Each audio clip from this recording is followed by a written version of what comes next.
Music has always had a vital role in Kenya's activism, from early independent songs to the modern contemporary protest anthems.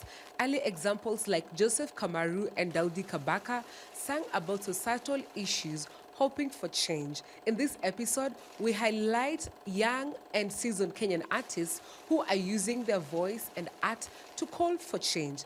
Bensol has released a song called War. It's actually the latest in this category. It gives a vivid description of whatever is happening in the country, from the visual aspect to the lyrics. And in the song, he says, like, we wake up in the morning, but there is anxiety of whether we're going to see the evening. Even if we wake up, we're not sure if we're going to sleep the following night. And then we also have Cardinali. They have a song called Wrong Reggae. It is a gritty portrayal of life in Islands. There is police harassment, unemployment, and state neglect. It's mostly used when people are protesting, especially in Madare and Kayole slums. And then we also have Giuliani with a song called Sauti ya Ghetto. It speaks directly to the youth, challenging them to demand change through their unity, not violence. We also have a song by Steph Capella called Pray for Nairobi. It's a vibe, but it's also hunting in some way. It tackles crime, inequality, mental health, and corrupt systems. There is a quote that says, "We are not broken, just bruised by silence," which means we have to speak up. And then we also have a song by Triomio called No Money. It's a more mature Triomio here because he sings on behalf of young, broke, and overlooked individuals who are trying to sustain themselves in a nation that seemingly doesn't care. We also have our Breeder LW featuring King Kaka, and the song is called No Peace. It has hard bars that speak about injustice, cops surviving in a rigged system, and the video sets in Nairobi streets are raw and real. Mbogi Genje also have a song called Majengo Mtaani. It highlights structural neglect. I think that's where the government decided, let's do affordable housing. We have a Boutros with Taxman, the sarcastic drill rap about government's taxation and broken promises. And then we have a famous one, which is more popular, Tujiangalie by BN. It's Tujiangalie Leo na Jana. Does it really, are we even okay? The people who fought for our independence, are they even happy about what's happening?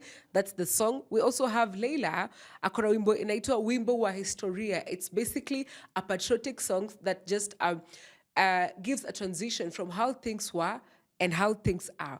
We have Faith Atman, akona song inaitwa Sisi in the Future. It's a Gen Z song that portrays the current generation as potential people who are going to save this country from dwindling. And then we also have Mandamano by Breeder and BN. It's a hype song, but it also highlights exactly, it was the cream of the last year's demonstration. It highlights what's happening if you're a Bongolala, and who is a Bongolala, and who thinks the other is a Bongolala. And then we also have an interesting one, Matanga ya Kahongo by Giuliani. If you've heard that song, if you've not heard it, listen to it. We also have Octopizo, akona song inaitwa 25th June, and then a Sauti Sol and Nviri Tano Tena. Now, Giuliani and Eric Wainaina have been singing patriotic songs for the longest times. And in most songs, especially Giuliani's song called Utawala, it's actually a bold cry against broken leadership. Kuna lyrics za injustice, and it just gives a deep political, poetic flair of what is happening in the country. Now, Eric Wainaina has a song inaitwa Nchi ya Kitu Kidogo. It's a societal messaging about corruption and the confusion that happens in the country, highlights corruption, nepotism, and all those funny things that happen when the country is not moving in the right way. We also have a band called Sarabi Band. It has songs like Fuata Sharia and the Sharia question of the rule of law and misuse of power. It's been used mostly in open forums about wananchi politics, local politics. The wananchi, they use that. And then some of these songs are either used to call for change or they are used when we need change. Like now, we have many songs, and the latest one I've told you is War by Ben Sol. These are songs, these are artists, yes, that they use their music and their numbers to call for change.